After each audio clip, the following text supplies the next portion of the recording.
Olá a todos, bem-vindos outra vez ao nosso portal.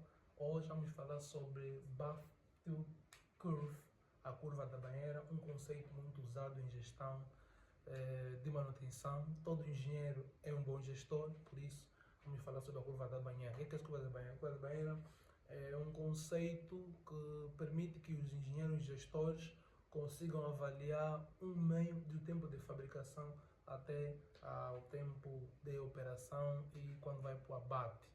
Essa curva da banheira, com esse conceito, conseguimos prever, fazer um cálculo das falhas que podem acontecer durante o percurso, o que vai permitir fazer uma boa gestão, o gerenciamento de manutenções e demais elementos durante a fase de operação desse elemento.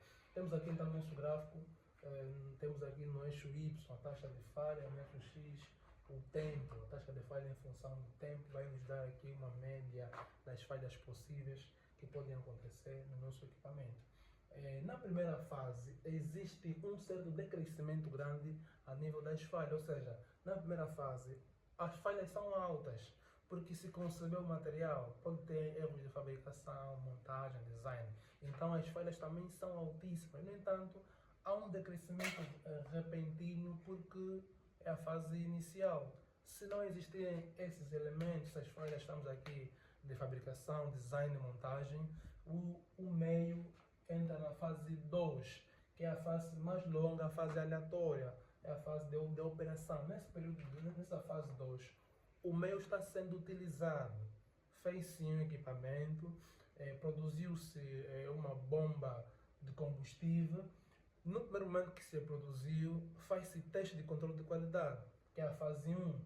Se não tiver erros de montagem, design e outras coisas mais, então entra na fase 2, que é a fase da utilização desse material. Claramente, com a fase 1, conseguirá-se perspectivar quanto tempo tem esse equipamento. Por exemplo, vamos supor que são 10 anos de operação. Então, nessa fase 2, são o período que faz as manutenções preventivas para que o meio não venha a falhar. É a melhor fase, porque é a fase em que o meio apresenta menos perigo, menos risco, porque o meio já ganhou aquela rodagem e consegue entrar em sincronia com outros elementos da máquina.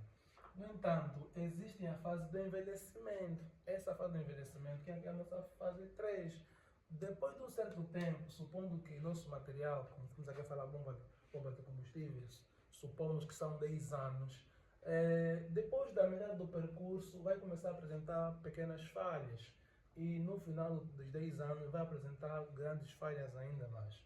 Por quê? Porque o meio está a entrar na fase de envelhecimento de abate, o que vai obrigar para quem é gestor da máquina fazer um devido planejamento, se vai necessário fazer a substituição desse material, uma reparação geral, que é o overall, ou outros elementos que vão permitir que esse equipamento, apesar de ter cumprido todo o tempo, ainda pode ser útil para a indústria. Então, é um gráfico muito conhecido, muito por gestores de máquina, gestores, engenheiros que são gestores, que permite ter uma ideia clara do tempo de duração do material, o tempo de operação e o tempo que está a chegar aí para o abate. Claro, daqui podem sair várias formas, variedíssimas, o que não é conteúdo para hoje, mas para quem é gestor, toma nota aqui a curva da banheira e estamos juntos.